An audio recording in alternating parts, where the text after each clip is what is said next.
creative producer and actress in a Conrad TV series that she has created that's getting a lot of buzz, that just recently got featured in Forbes, and is getting a lot of network attention. So we're going to cover all of that, but let's give a big warm welcome to Jennifer Goodman, everyone. Hello, hello. Hi, good morning. Happy Friday, everyone. Yes, let me switch to Zoom. Guys, I don't see your comments just yet. There's a bit of a delay. So let me know you guys can hear us. Ooh, I just turned myself on here. So let me switch to Zoom so I can see you. All right. Well, I'm just so excited. Thank you for taking the time to do this, because I know you're in between meetings. Yeah, when you texted me, you're like 6:30 in the morning, you're doing you're constantly on the phone. That's late for me. Wow. I always kept, complaining about me being a new mom and how my baby wakes me up. But you're on a constant go, go, go, never stop, huh? I am. My team makes fun of me for it, but I go at 3 a.m. I sleep. They wonder when I sleep. I get as much sleep as I can, right? Well, that's how you make things happen, I guess, right? It's like you have to be on it 24/7. So, a lot to cover. Let's just go. First off, it's something I ask all of my guests, and I'm very interested to hear your side of it, because obviously you're very involved in producing, creating, and that part of it, the industry. How does COVID affect you, your career, your baby Conrad TV series, your production company, and just in general, what impact has it had on you personally as well?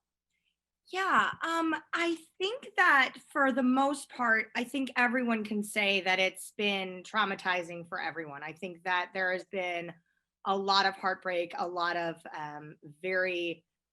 people have struggled internally, physically. I will say I would say we're kind of all understanding of the slowdown of production and how, safety is number one. And obviously a lot of productions are still trying to kind of wrap their heads around how to go about getting back into the business, right? Because we're all itching just to get back. The actors want to get in front of the camera. The crew wants to get behind it.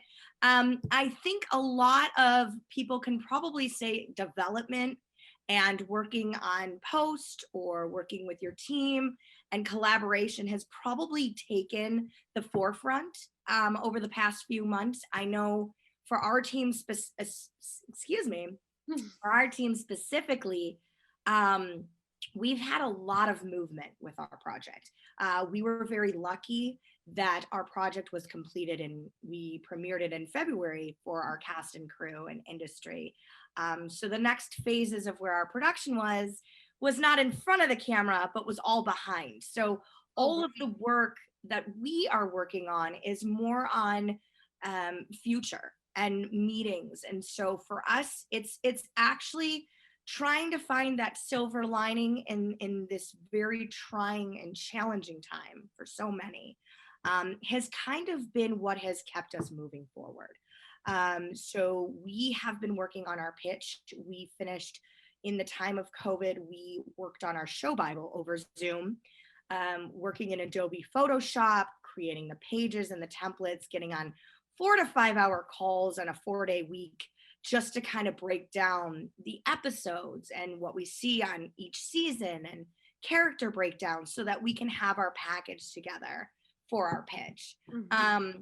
And then, of course, collaborating on any type of changes we need to make, having that set, and then beginning our pitch. So for us, we've been more focused on what the next steps are just because our project has been complete.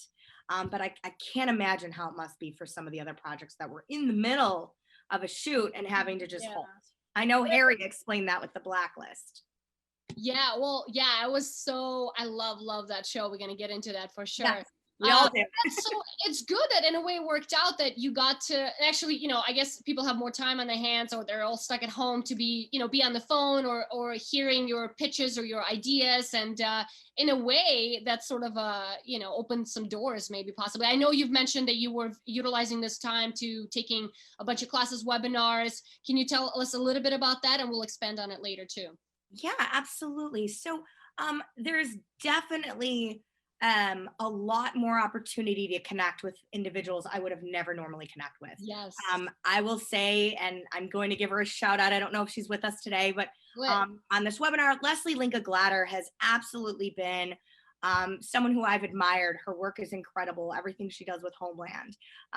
I actually had the opportunity to speak with her over the phone and share our project with her. Yeah, you told me. That's so exciting. Yeah. She's unbelievable. What an amazing woman, and the team that supports her, just an incredible group of people. And I feel that the values are very aligned, and you know, I love what she did with her show, and so I love the characters on it. And I think that having that opportunity has been wonderful. I think networking is huge. There are a lot of classes. So I know Ace Studio, which is out in LA. I know that there's some other studios that are doing it. Acting coaches, take advantage of the coaches opportunity. You know, they've been doing general auditions. My agent has gotten me some of those, and my manager. So that has been something I've really lined up with.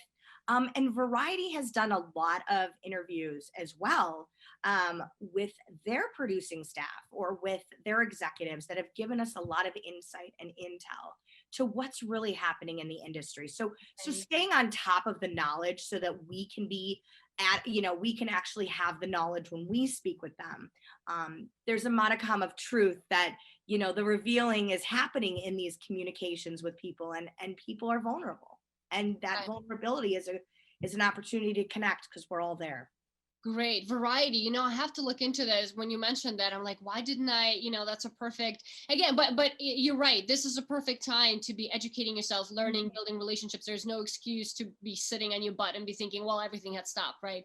So great. I love that you're utilizing that. So let's switch gears a little bit and take us back to the beginning of how you got started. What made you say, this is what I want to pursue? This is where my passion's at. Tell us Jenny's story, Jennifer's story. Is it Goodwin or Karoom, by the way? It's Jennifer. Congratulations. It's Jennifer Karam. That's my married name, and Goodman is my maiden name. So okay. I had all my headshots and everything done under Goodman, so I've stuck to that, keeping that in terms of my performing and acting and producing career. Karam is my married name. I'm known as Karam. So it's kind of intertwined. I know it's a little strange, but it works. Yeah, I introduced you to Goodman, but then I saw Karam. I kept saying Karoom for some reason. Okay, so we clarified that. That's not the first time I've gotten that. I've actually not responded because I didn't realize people were talking to me. I've gotten crumb too. I'm like, I'm not a crumb. What does that mean? So how I got started, well, let me start with I have always been well, I've always been involved in performance. The performing arts has kind of been my maiden name. Growing up, I was always jumping in front of my family, doing dance routines with my cousins and singing and performing. I've been involved in a myriad of theatrical performances, all the way from, Sound of Music, Fiddler on the Roof, absolutely Princess and the Pea. And I have, a very strong theatrical background. I was in school for theater.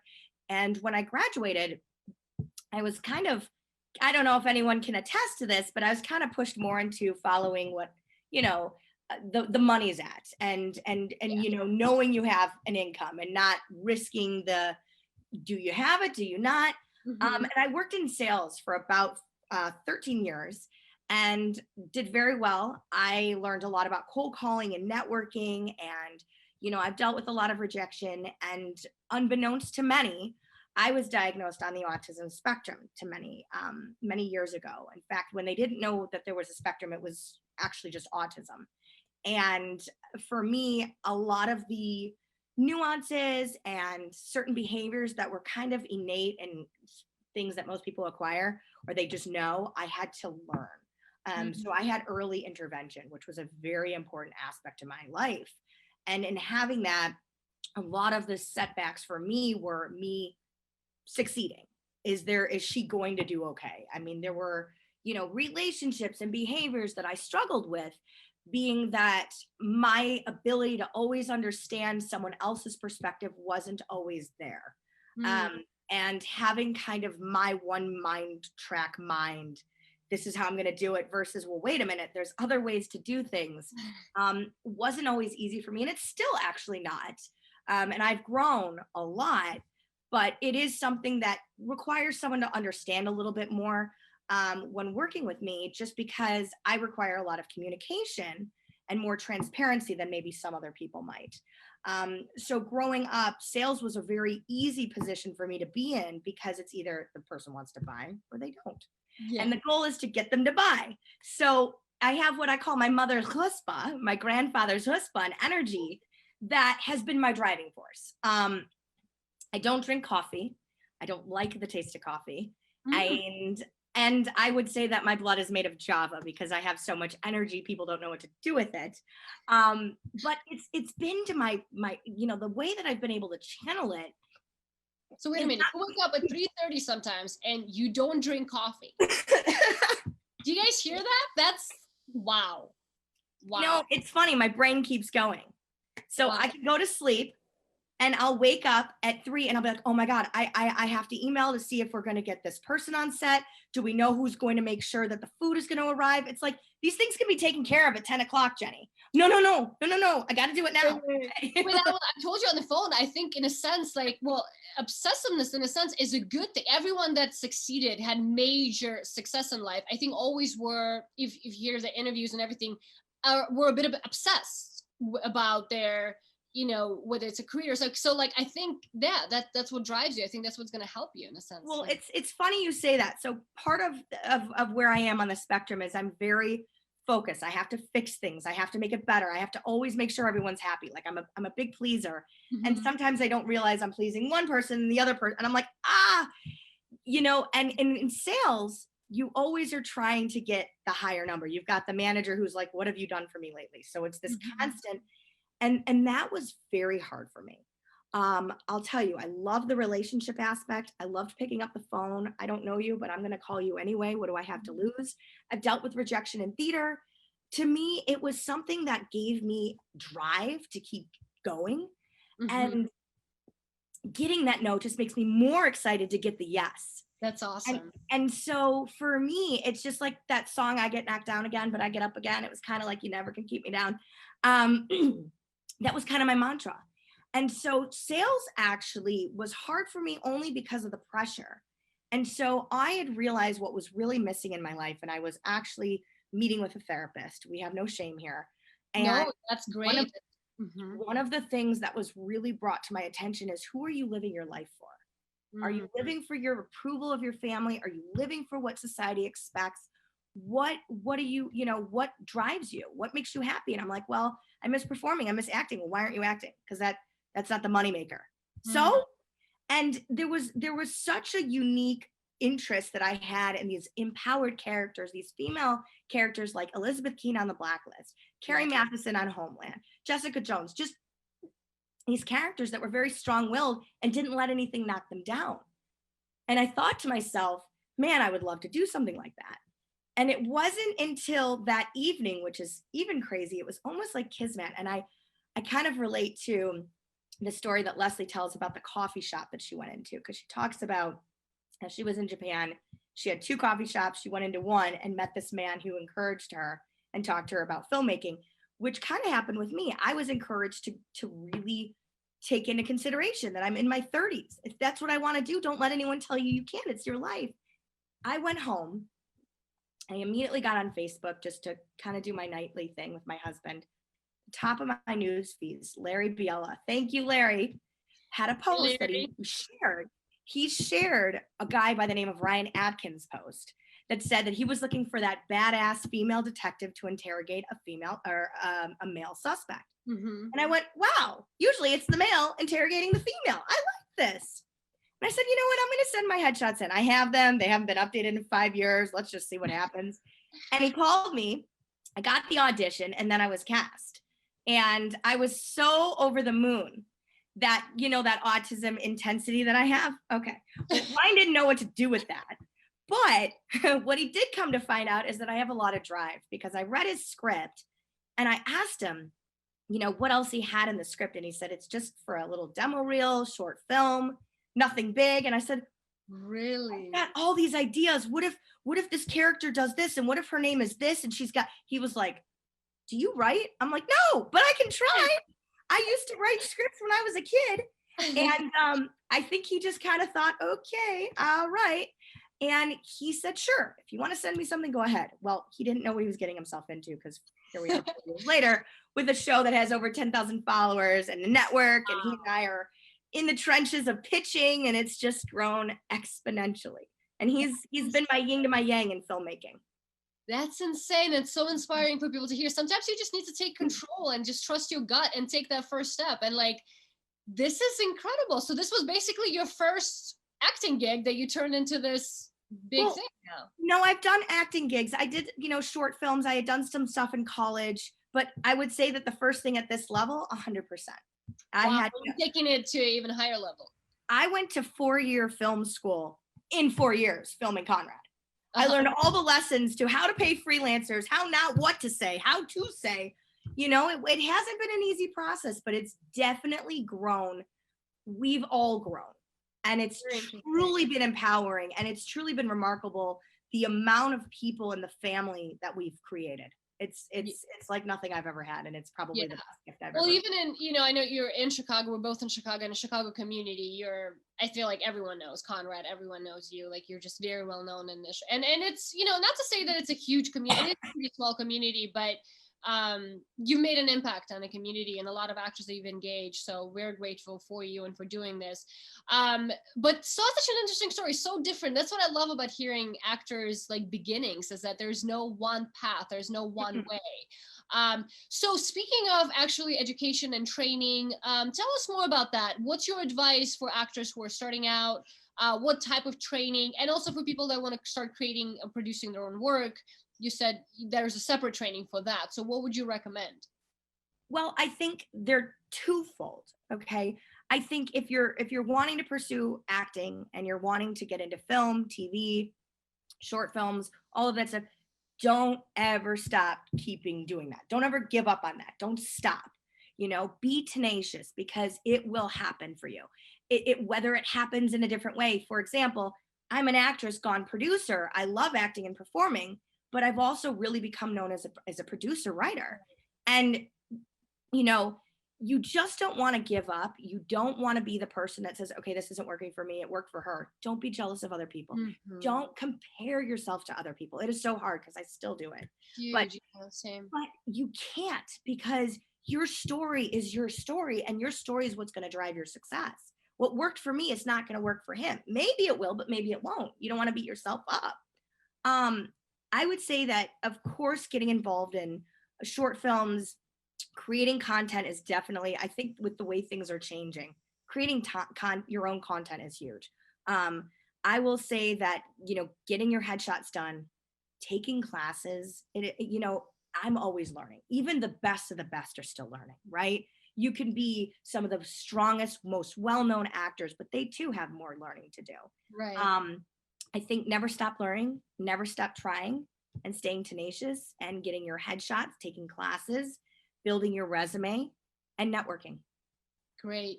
Tell us about, so Conrad was your first producing experience, and then, because I know you've produced other work after that. Mm-hmm. So what has been, that's a pretty heavy loaded question, but what has been the number one challenge / lesson that you've learned from putting it together, getting it off the ground, and like you said, from this tiny little thing that hasn't had this big ambitions, taking it now to major networks, getting in Forbes, getting Harry Lennox, getting Eric Roberts, getting all these celebrity actors attached, turning into this huge, massive thing.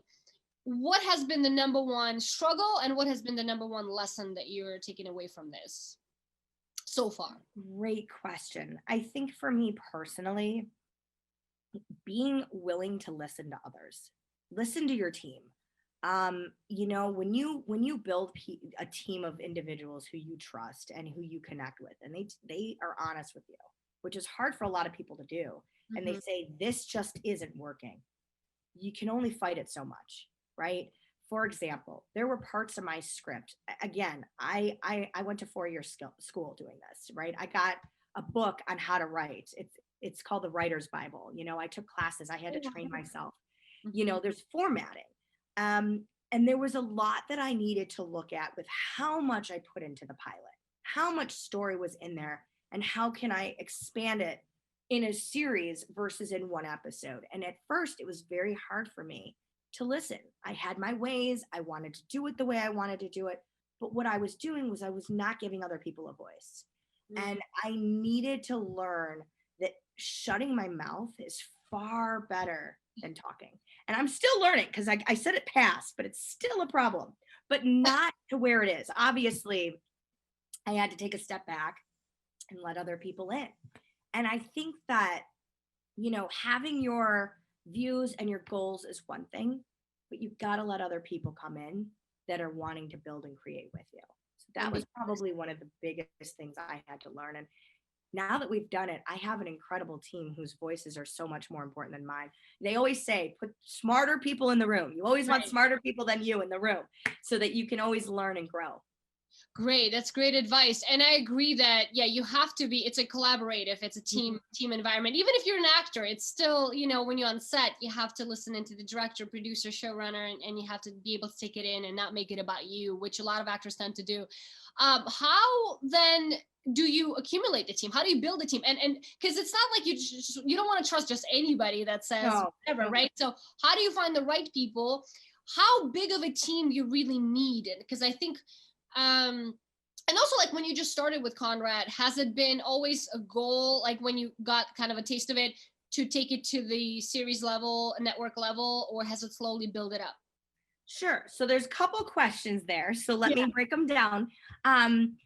First question, in regards of how to build a team, it's funny because all I knew were actors, right? So one of the goals that I had when I started this, and I said to Ryan, I said, I want to be a SAG actress.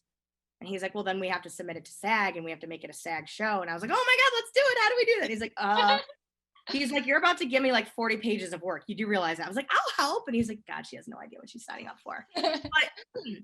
But basically, Ryan came with a vast amount of knowledge on the, I wouldn't say producing side, because he wasn't a producer going into this. He's a director of photography, but he knows freelancers. He knows crew. He knows the back end of it, right? I know lights, camera, action, and the director tells me what to do, I do it. Right. So I learned a lot from him. And I think, when you go into business with someone, and if you choose to work with someone else, you want someone who's opposite of you. At least for me, that was kind of one of my things, is that he's not as bubbly as I am. He does not go for things as quickly as I do. He's a lot more of a methodical individual. And I'm a lot more, let's just do it. And he's like, balance. Balance is so big. So bringing people on that can kind of elevate you and teach you is so important.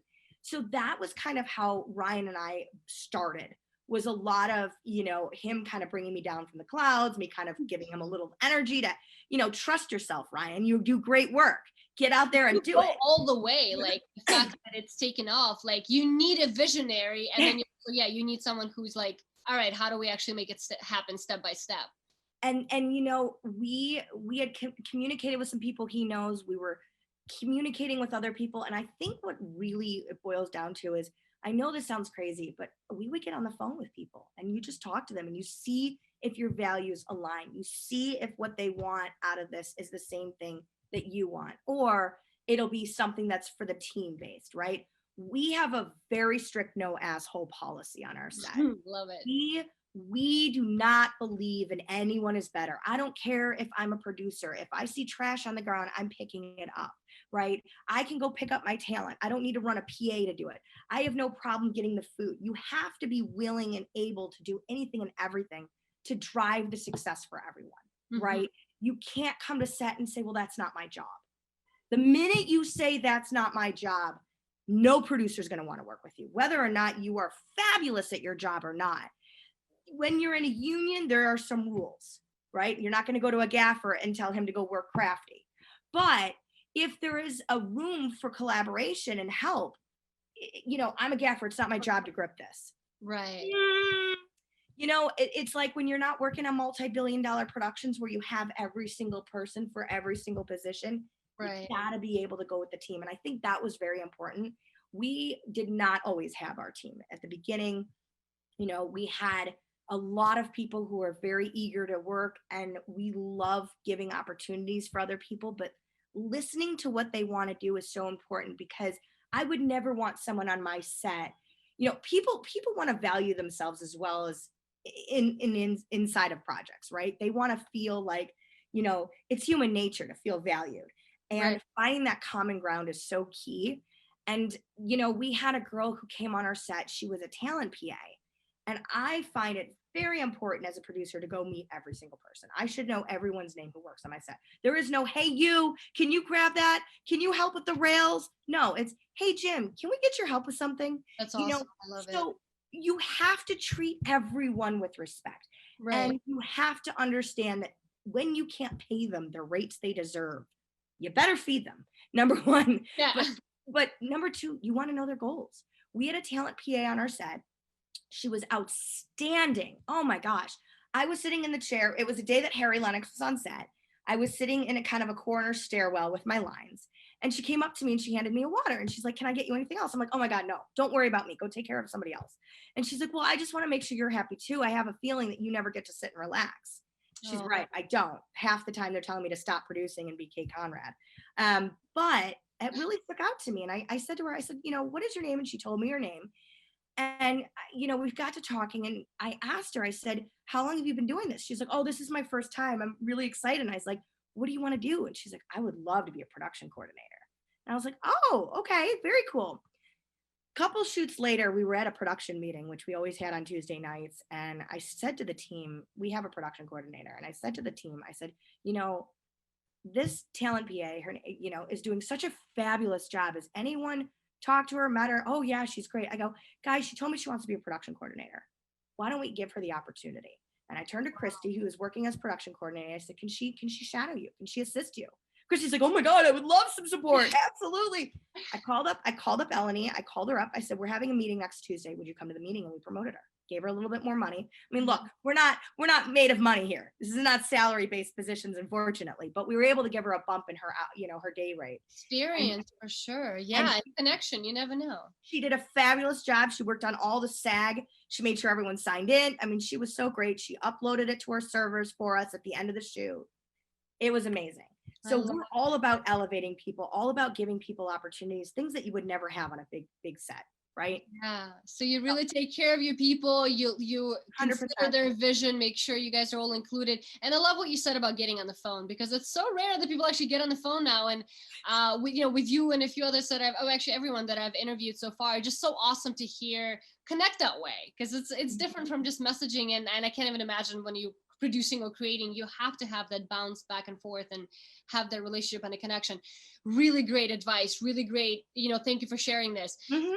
How do you then get to the nitty gritty? Like you said, it's not a money project. How do you then get the money? Because that's like the number one problem that people are like, okay, I want to do this, but like, I don't have any money. And then we talk about the back end, like, let's just do this. And then we're going to get the money later, which you said doesn't always work. And then you can maybe share some people, like the people that reach out to you directly and they want you to be a part of it, but then the money's not there. Right. And yeah, we'll get to the other question later. So where do I get the money? Where do you get the money? Well, first, you got to put in your own money. If people are going to invest in your project, they're not investing in your project as much as they're investing in you. Mm-hmm. And you want people to know that if you're asking them to invest in you, you need to show you invest in yourself. Right? Yes, huge right there, guys. You got to quote it. So if true. You want people to invest in you, you need to invest in yourself. And it is so true, because Ryan and I aren't made of money either. And we're just as much as hungry for opportunities. We're trying to work full-time jobs. We're trying to run Conrad. It's not easy. And it's not easy for anyone. And I know there are so many people right now who have been out of work, and my heart goes out to all of them, because, it's without this work that, we're all sitting at home watching Netflix because of all of you guys' hard work. So people need to realize how valuable you're asking someone who doesn't know your industry, who isn't a part of the film world, to invest. You need them to understand the benefit and what value add there is, right? You can say to them, oh, we'll pay you on the back end. We all know how that works. It's a risk, right? How many projects really get greenlit? It's really hard. Yeah. And, I know Mindy's, you've got Brown Girls and there's all these hits that have come out from, these opportunities. But for investors or for anyone who you're asking to put in money, you need to make sure they understand the value. They need to know where the money's going. You have to be transparent. I can't tell you enough that our executive producers who have contributed to our project completely, like, that's all I can do. But because they've seen where their money has gone, they've seen that we haven't stopped, we haven't given up. They know that we're true to what we're saying we're going to do. So when you say, oh, I need $10,000, what do you need it for? Oh, I'm filming a movie. It's really good. It's this horror film. Versus, here's what we're trying to do. We're trying to raise $10,000. We want to elevate the show. We've got an actor we want out of LA. We need to pay for her flights. We need to pay for her per diem. We need to make sure she feels safe on set. We also want to ensure that our production crew gets the money they deserve because they've worked so hard for dollars and pockets of change. Can we elevate this show? The value add for you is you're a part of our story. You're a part of our team. We communicate with you. We allow you to come on set. You get an opportunity to learn from us on how we create, how we build. You know, it's an opportunity for you to grow. And, you know, sometimes some of them will say, I want to be an actress. I can offer coaching, or I can put you in touch with someone who can offer you coaching, something that will give them a value add. Because if you can't guarantee money on the back end, you have to let them know that, number one. Right. Number two, you have to find a way for them to see value add. And when people, for us, we did it backwards. Okay. Full disclosure. We didn't go on into this saying, oh, here we have $150,000 to make a pilot. We went in and said, okay, we have $5,000.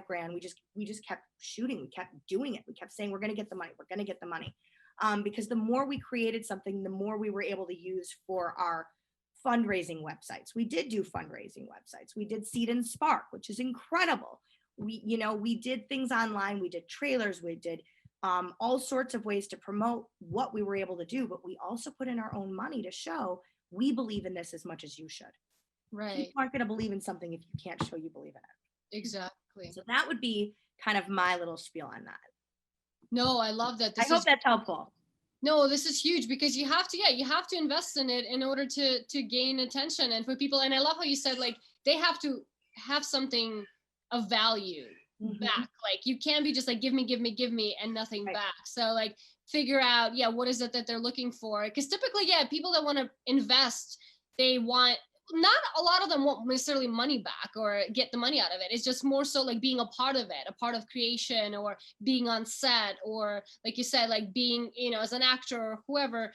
So that's a really good point that you brought up. And so fundraising does work, right? Because a lot of people are like discouraged. It does work. And I know maybe you can speak a little bit about social media, how you built that up. You have 10,000 followers and more. You do marketing with like T-shirts and things like that, right? What's your advice on that? My pens. Does that work? Is that needed? Is that, is it just a waste? Because some people be like, oh, it's just a waste of money. Or absolutely not. It's not a waste of money. In fact, again, it kind of goes back to investing in yourself and in your project. So when I say investing in you, I don't mean like you need to make a billboard of yourself. What I mean is you need to invest in what you're creating, because you need to be able to show that it has value. So yes, social media, 100% social media it's a given.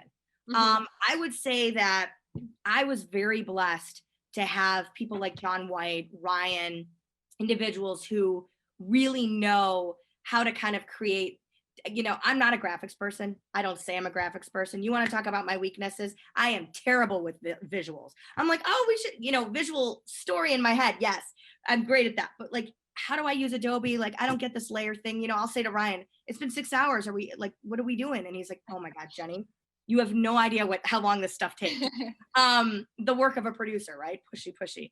But social media is huge, and building your brand. I would say it's more about brand marketing. Like, you went into that. Yeah, because, at the end of the day, again, you're asking people to invest in something that they don't have a visual of. How, it's like, hey, will you give me money for what? Oh, for this thing, for the thing. Right. Everyone's doing someone asked Casey, hey Casey, he asked a question. Do you think it is valuable to shoot a trailer as a way to get funding? So, I mean, I guess you're saying yes, absolutely. 100%. Yes. Because again, you're wanting people to see what they're investing in. Again, if I'm not an actress, I'm not a producer, I'm, at Gibson's, and you met me and you know that I, am probably someone who invests in something, and you have a conversation with me and you're trying to tell me about something, I have no idea what you're talking about. Right. I see a bunch of horror films. Why is yours any better or different? Right. I don't care about the horror film. I care about the value of how much you believe in what you're creating. And if you feel that motivation in your voice, if you're telling me that you've got a project and I can't see it, everyone has a project. Why you and not Joe next to you? And that applies to actors who want to even submit to agencies. I mean, I'm sidetracking here. Like if you're submitting, but there's no demo reel, if there's no right materials to show, because I get that all the time with my coaching clients. It's like, why are you different? Because a lot of people are knocking on the door. Shannon Brown's like, I need a new Conrad T-shirt. Yes, Shannon, for sure. Send me your address. I'll get you one. And Ryan says, shows proof of concept. Proof is in the pudding. Yes, 100% true. Great. Okay, so we got the money thing. How do you then get the celebrity actors? How to get Harry Lennox, a dream, Eric Roberts? That's like the number one thing you hear is like, if you have celebrity actors attached, there's a possibility of it actually going somewhere, right?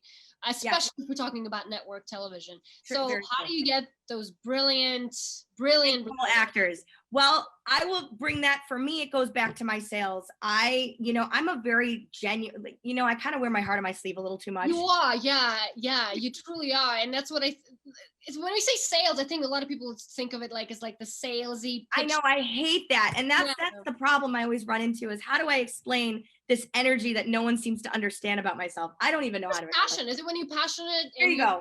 Yeah. I'm a very, yes. That with passion, yeah. That's actually, so we had our screening and Harry said, we're all like moths and we just flock to her energy. She's just this light that you just are like, what? This is kind of crazy. I always knew that I wanted you can ask Ryan how many times I said to him, oh my God, we have to do this with Elizabeth. We wanted to make sure that you have to go through an agent. First of all, I was very lucky that I was able to kind of reach out and build a relationship, network through other people. Harold Dennis knows Harry Lennox quite well. Oh, really? Harold is amazing. Mm-hmm. Yes, he's incredible. And so, it was kind of his thought of like, have you thought about adding him? And I'm like, oh my God, I love the Blacklist. Yeah. So I reached out, but you have to, it's twofold.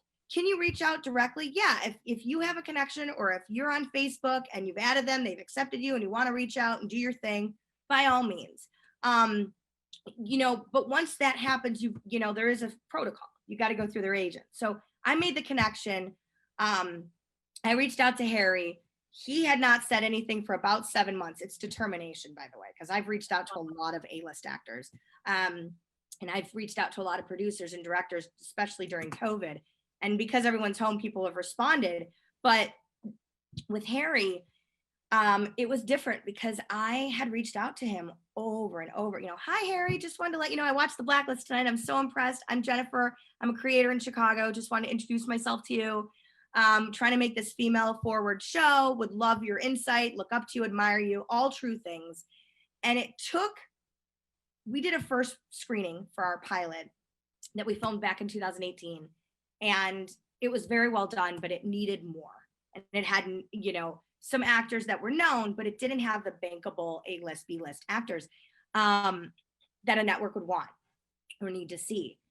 And I had sent Harry a message the day after the premiere and said, I hope you had a good holiday. I just wanted to reach out to you. We had a screening, would have loved for you to have attended, but would love to talk to you about some areas we need to fill. Would you ever be open to a discussion? And he wrote back and I was floored. I mean, you're looking at like 12 messages that I had reached out. And I guess, there were other people who had said, Jenny might reach out, but he and I talked. Just to quickly ask you, was that via email that you reached out directly then after representation okayed it, or is that what happened? So I reached out on Messenger. I did. Messenger. So Facebook works. Facebook there. It does. You have to be careful though, because not everyone likes that. I was very lucky that he was open to that because Eric was a completely different story. So Harry, I reached out on social media, but I think having the mutual friends helps for sure. Because even if he didn't hear from them, he saw I wasn't just the Joe Schmo on the street. Right. Messaging him. I had the fact that they even respond, because you would think sometimes on Facebook and social media, you don't even know if it's a legit account or if it's like a fake account. And it's very true. It's very true. I was very blessed. I had reached out, and then after a 30-minute online conversation, he writes back, sign me up. I would love to join your show. And I'm like, wait, what? And he's like, I love your energy and your passion. I'm like, oh my gosh, you can see it through the screen. He goes, I can feel it. here's my number, let's get on the phone. And my team and I called him, and then we worked with his management team and organized it. And he said that he had such an incredible experience on our set, felt so welcome, felt so taken care of. He would absolutely love to continue, and he did. And now he's an executive producer. Oh, really? He is. And we went out to New York. He had recommended some things be filmed in New York. We filmed some in New York. Give me just 1 second. I'm so sorry. My computer, like, it was charging, but now it's saying it's at 5%. Give me 1 second. I just don't want us to like disconnect here in the middle of it. All right. That's how you know it's live, you know? All the messy part of it. So what are we talking about? So the long story short is, yes, I did reach out on Facebook to Harry. But that was also knowing we had mutual relationships. And that was also knowing that I had a product that I could show him that would give him, you know, feeling comfortable that what he was about to get involved with was legit. He hadn't responded to any of the previous messages, probably because there was nothing to show for it but a trailer. But you kept, so he didn't respond, but you kept messaging. I did, and it wasn't excessive. It was maybe every other couple months. You know, just hi, you know, I'm thinking, you know, I watched The Blacklist. I got to tell you, I love what happened in this episode. I admire your work so much. Just thought I would send a hello. You know, it takes time and it takes determination, and you can't give up. And once he came to our set and he saw how much we put into this, he began wanting to be a part of it. And he made recommendations. I don't know how we raised the capital to go to New York, but I was able to take 5 of my team members to New York twice. And we filmed in a shipping yard that Shawshank Redemption filmed in, The Blacklist filmed in, for $500. And everyone, and that's probably another thing of like the producerial part of me, is that I was able to negotiate locations, but Harry has an insane schedule, right? He's super busy. He would work on The Blacklist until Friday at 6 p.m., get on a flight at 8 p.m., be in Chicago that night for us for Saturday. Yeah, I'm surprised he's even taking other offers, because he's so involved in Blacklist, and that's like a full-time job. It is, as long as you understand his schedule and you work with his schedule, and you have to show respect for these people. Like, they don't have time.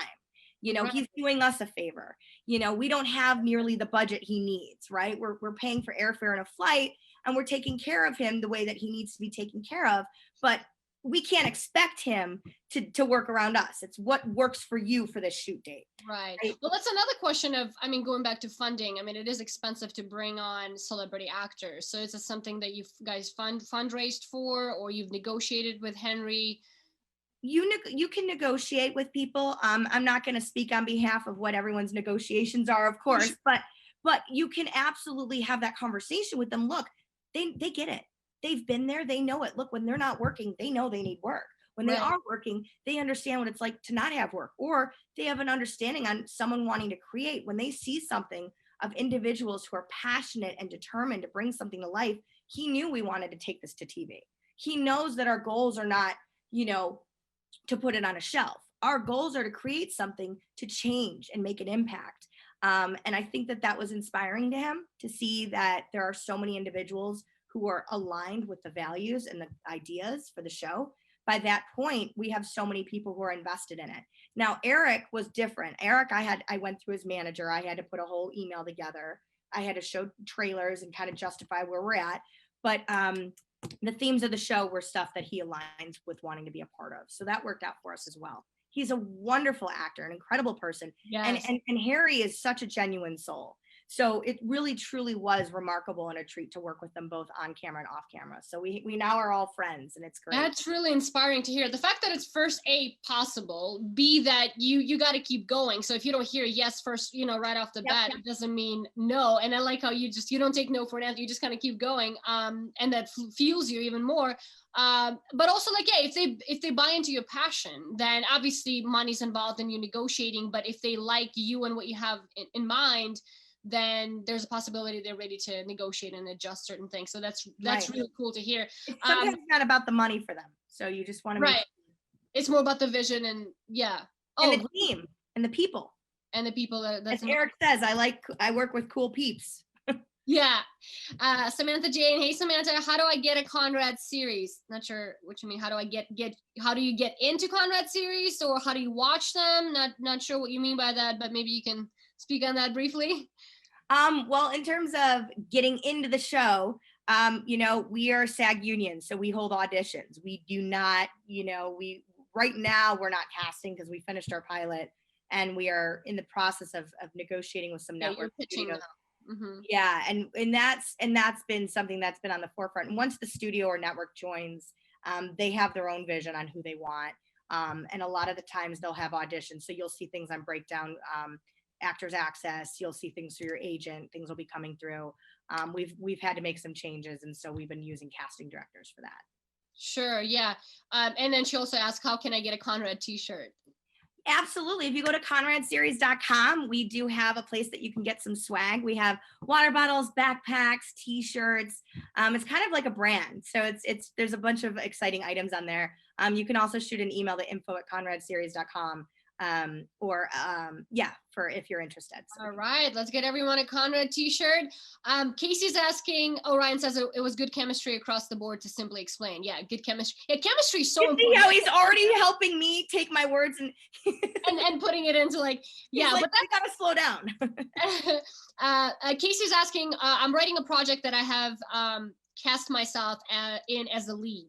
Is that going to work against me at some point? And then that's a very good question, which we kind of talked about briefly on the phone. You know, a lot of people have that question. Obviously, it's like even I'm gonna answer it. Yeah. Yeah, please do. Like, let me stop talking. Please tell us. No.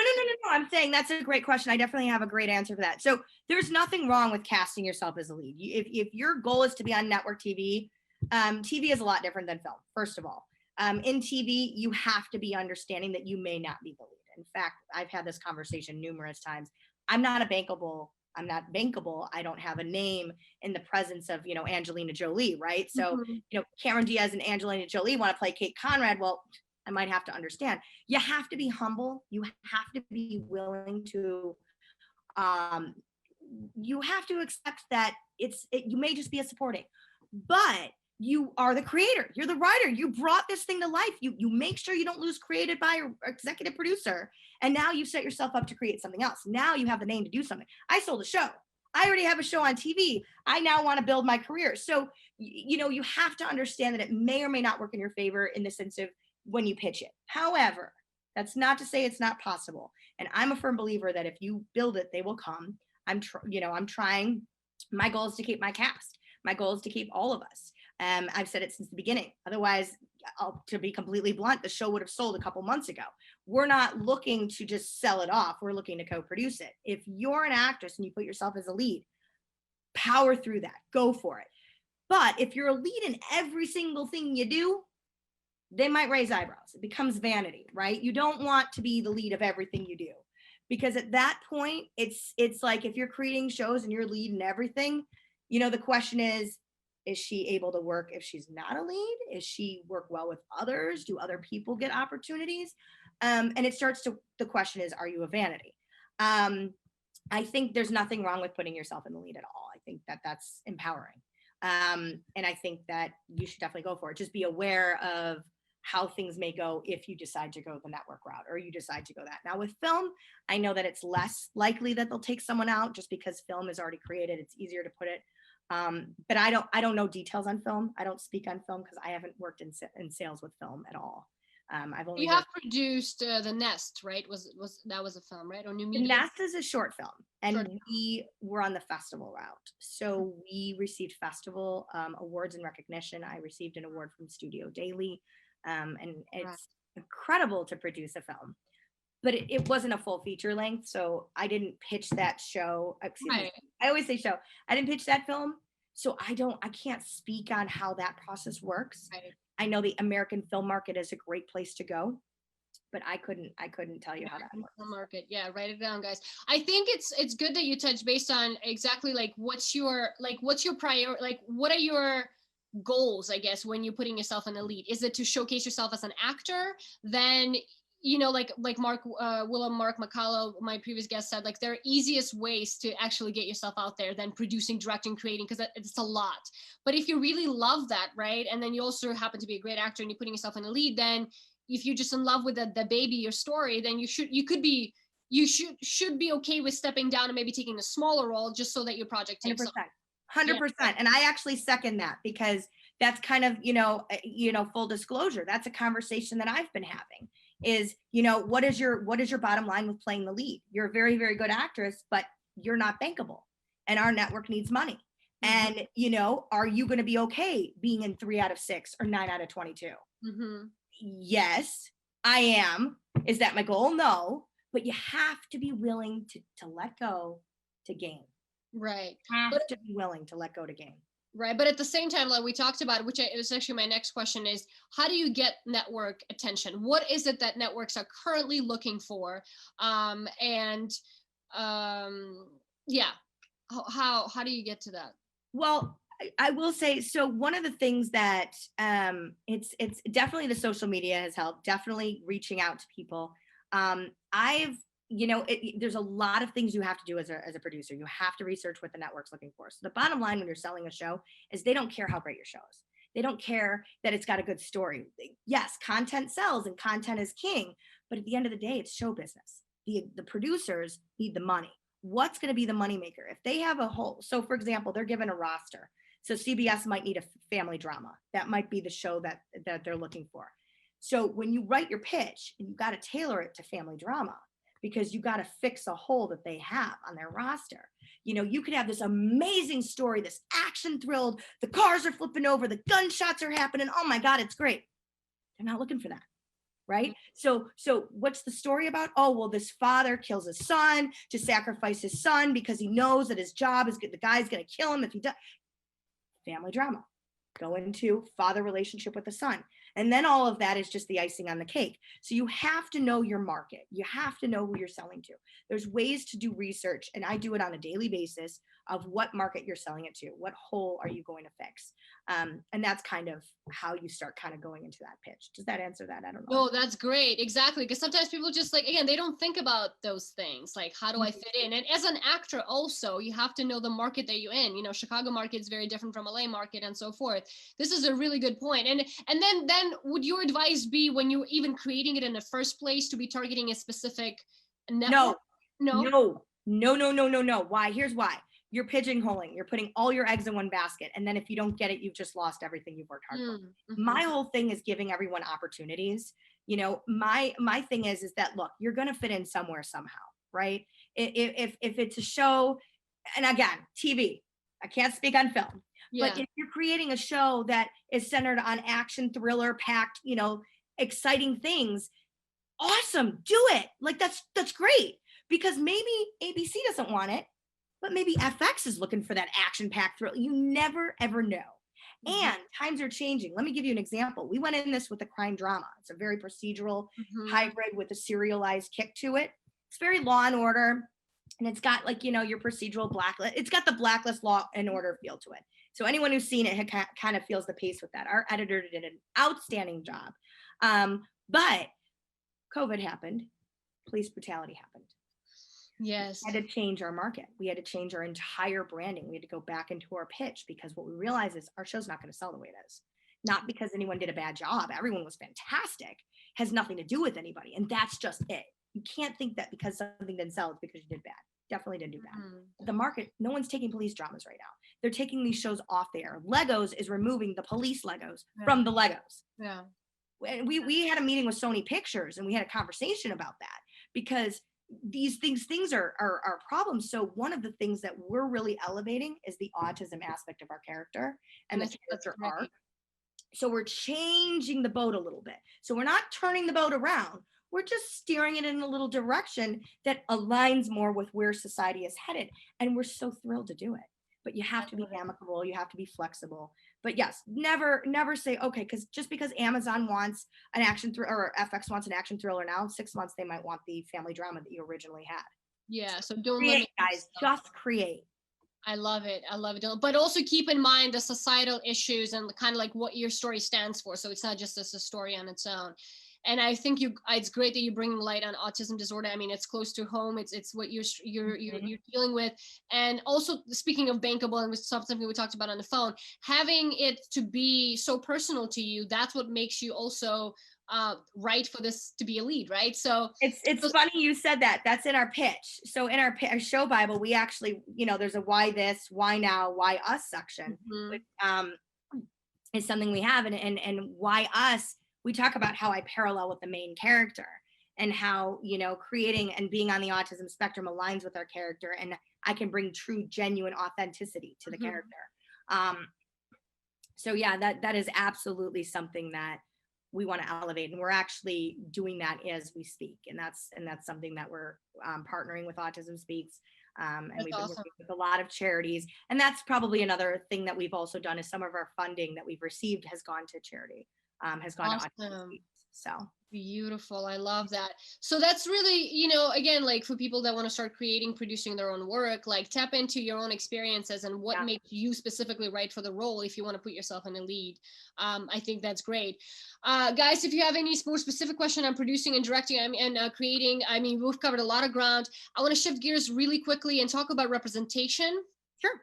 I mean, as an actor, I actually want to talk about how, because I think like producing your own show, and a lot of actors said that just do the work and people come to you. Basically, you know, because sometimes we're waiting for that one person to take our career to the next level, right? Whether it's an agent or a manager. And I feel like you've gotten a lot of opportunities just by, again, spreading the word and being so, you know, really well known in the Chicago community. But overall, tell us back to how you got your first agent, and then sort of your advice on getting representation, because it's a very hot topic between actors, you know? No, absolutely. So, you know, it's funny because I was working with all these agents. I mean, I talked to Todd Tarina, like I talked to Stuart, I talked to Gray all the time because I was casting. Nice.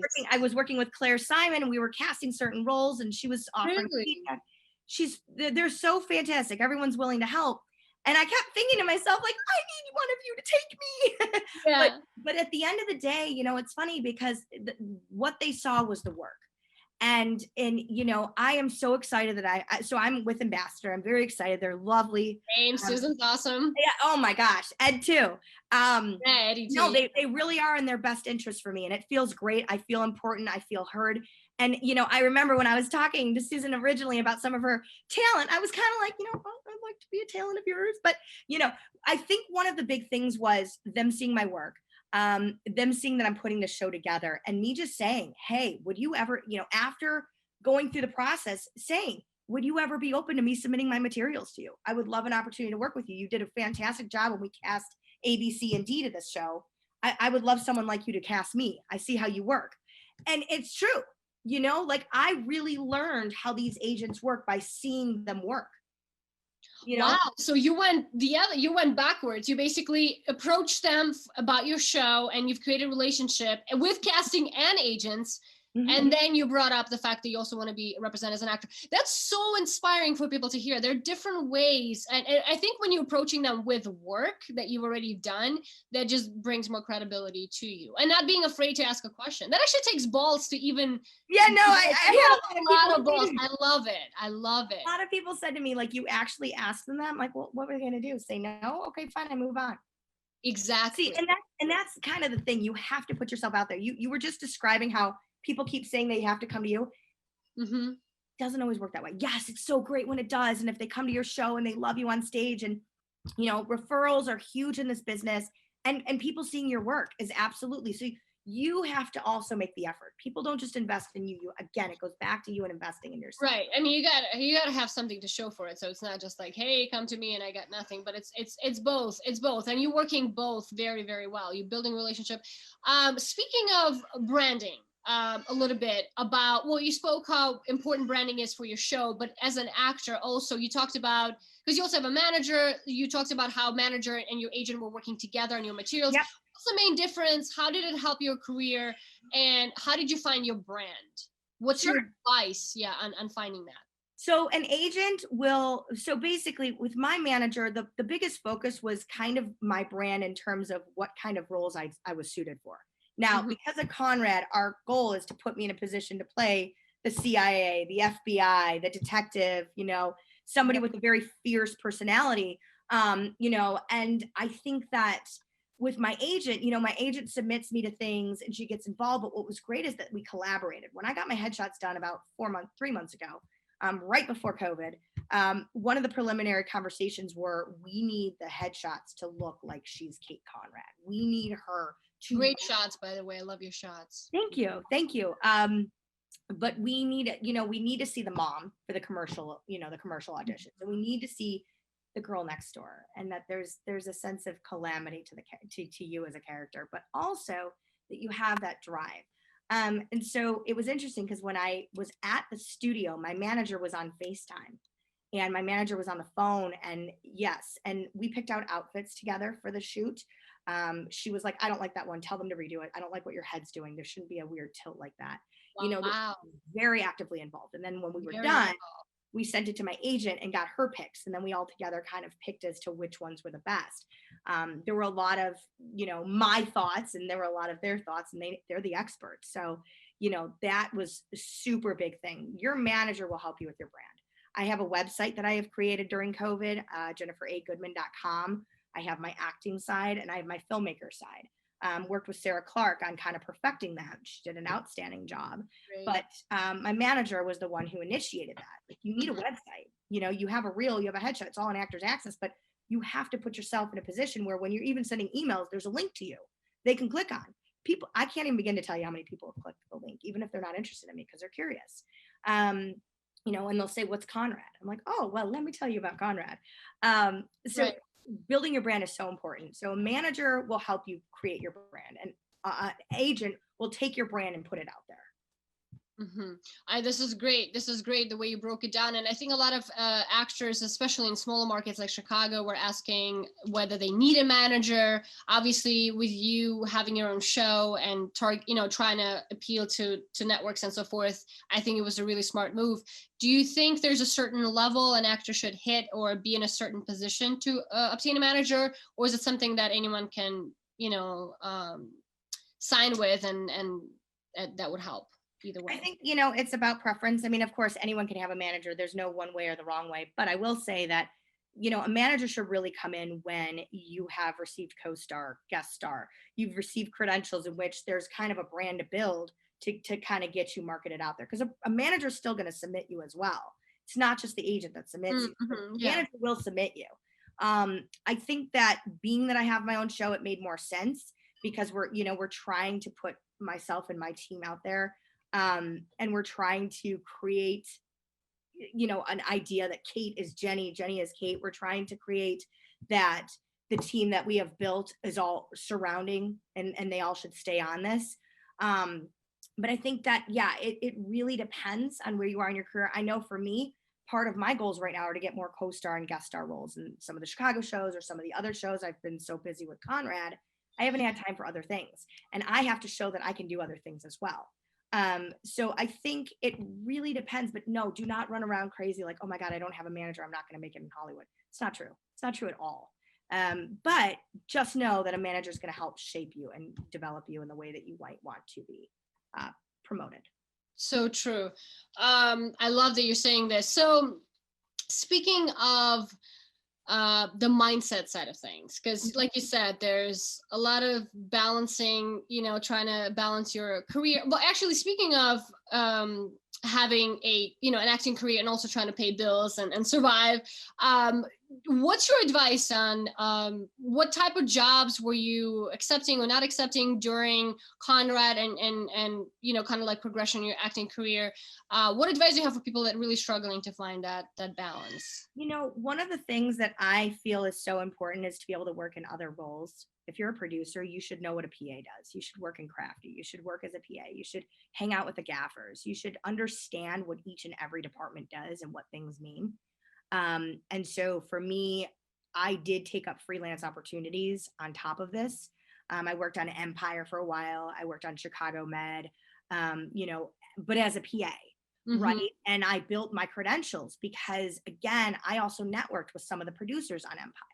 One of the producers on Empire is looking to work with us. So we, might be working with us. So, again, it's networking, it's building your knowledge base. I did that because I needed, I did need money, but B, I needed more understanding because I went straight to producer. There's a lot I needed to learn. Job wise, I was working a full-time job when I started this. I was in sales and then I went into real estate. I started doing real estate. I think real estate is great with the flexibility and the ability to have the luxury to go to auditions. The problem is it's commission based. I worked in leasing for a while. And what I was finding is that I needed to work from home because I was putting Conrad in front of everything. And it was hard because, this is not a 9 to 5. Building a show is not a 9 to 5. it's all around the clock because you've got to respond to emails. You've got to make sure you're following union things. There's just so much that goes into it.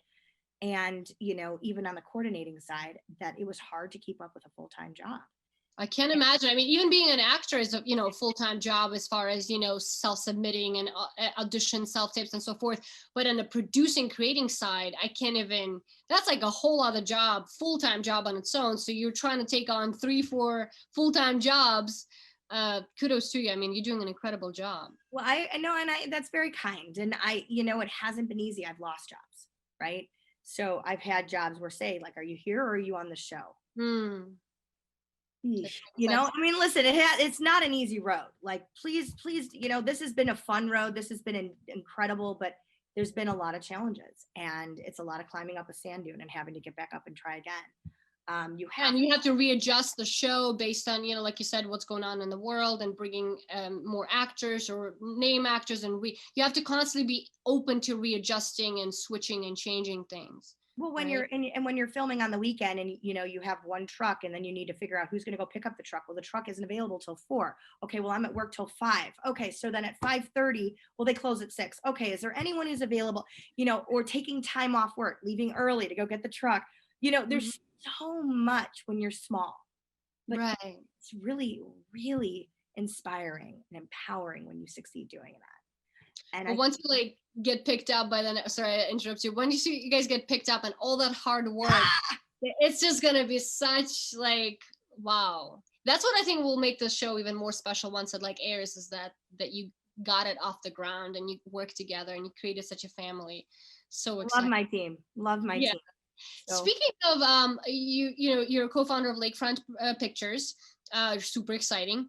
What sort of your what types of projects do you want to bring on board as you move forward in the next 3 to 5 years? What sort of maybe specific issues you want to talk about in your movies? Is there a certain theme or certain focus that you want to bring to it? And in general, do you set goals like that for yourself? Like, I want to be here and there in 3-5 years. Do you put that pressure on yourself or not? I did. And what I've come to realize is that these goals never turned out the way I thought they would. By now, I thought I'd be a VP of some sales organization. That's definitely not what I want to do. I love producing and acting. I want to produce and perform. I want to be an actress, and I want to continue producing. Lakefront Pictures, so we have The Nest, we have Conrad. I know my team loves horror films.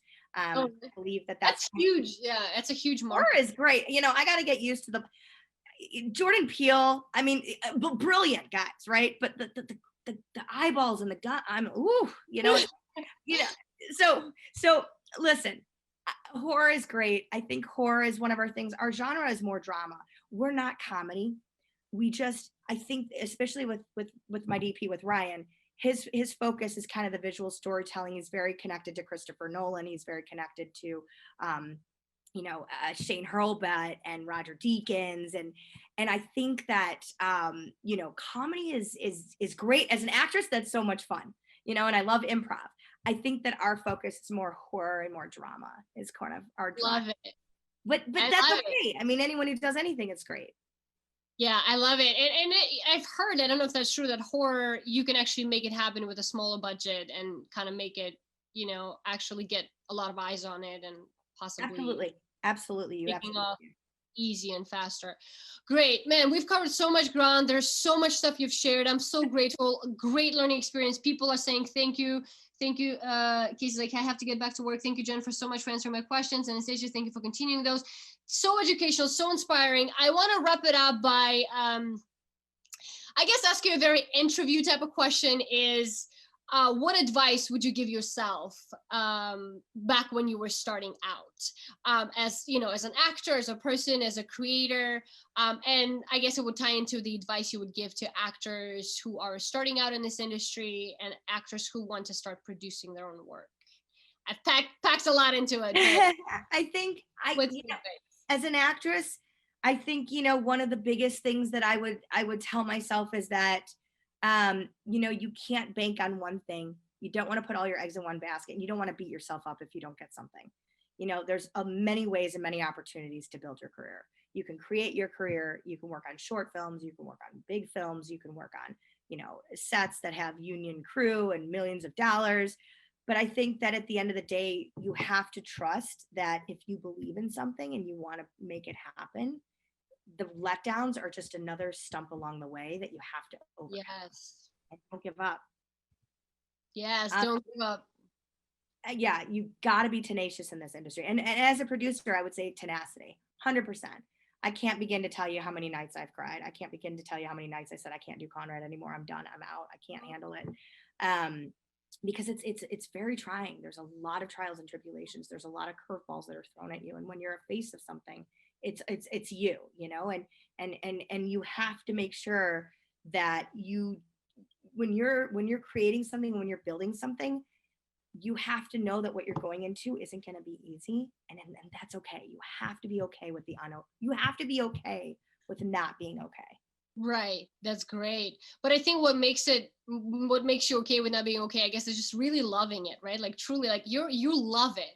And that's what, no matter how many times, you get knocked down, is Everyone wants to cut my baby up. Yeah. And that's how show business works, especially when you're like up and coming. But you're right. Don't give up. Tenacity, keep pushing, and okay with not being okay. This is a great, great advice. I want to wrap it up by just giving you an opportunity to talk about whatever you want to talk about, whether you have upcoming, how people can find you online. How can, I'm going to put a link for Conrad trailer, anything and everything you want people to know about you and the upcoming projects that you have. Well, I have been asked to produce some other projects, so it's very exciting that I've got other things in the bucket. I think one of the most exciting parts is the progressions that our show has made. Yes. Our entire team has absolutely contributed. Our executive producers have been our rocks, emotionally, physically, just, when I'm having those days. And I think that, we've been very blessed, and it's going to be hard when we take it to the next level, because as we've been learning through these Zoom calls, and we've been having pitch meetings, and in these pitch meetings, we've learned a lot. It's a very tough business. It's no longer about the art as much as it's about the content and the money and the future. And it's a lot. It's very different.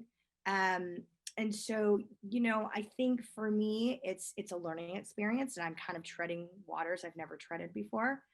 And same with my team. And I feel that having that team and that foundation is what has allowed us to get to this point, and is what is going to allow us to move in the future. I love it. Jennifer, thank you so much for your heart, for your energy. Thank you. For your just the passion that you have, for what you do, and for this industry in general, for people that you've surrounded yourself, seems like, with incredible people. Mm-hmm. I love that you're part of Chicago community and you're expanding your roots, and just for being here and sharing your knowledge, your love, your story. I'm gonna let the interview be available in the group for as long as you allow it to be, and I will share the links to your websites and the trailer, so people can get familiar with your work and reach out if they want to collaborate or be a part of what you're doing. All right. Well, I loved having the opportunity to speak with you, and you are so wonderful. I love what you're doing, and thank you for allowing me to be a part of it. Absolutely. Guys, thank you so much for tuning in. Leave your comments or questions below if you have any further questions for Jen or I, and I'm gonna, like I said, leave the interview for you guys to catch up to it later if you haven't had a chance to catch us live. Be on the lookout for my next guest and for my next career coaching session for those of you that are starting out. And yeah, just lots of love. Follow our page. Follow. Yes. Tell us how to find you. Facebook.com/Conrad Series. So Facebook.com, Conrad, and then Series, SERIES. We're on Instagram. We have Instagram. What's your handle on Instagram? Conrad Series. Conrad Series. And you have a website too, right? For Conrad specifically? ConradSeries.com. So if you're looking for a T-shirt or anything like that, let us know. We would love for you guys to get a handle on those. If you like pens, Conrad pens as well. Love it. Thank you so much. You have an awesome day, and I'll definitely keep in touch. Bye. Thank you. Bye.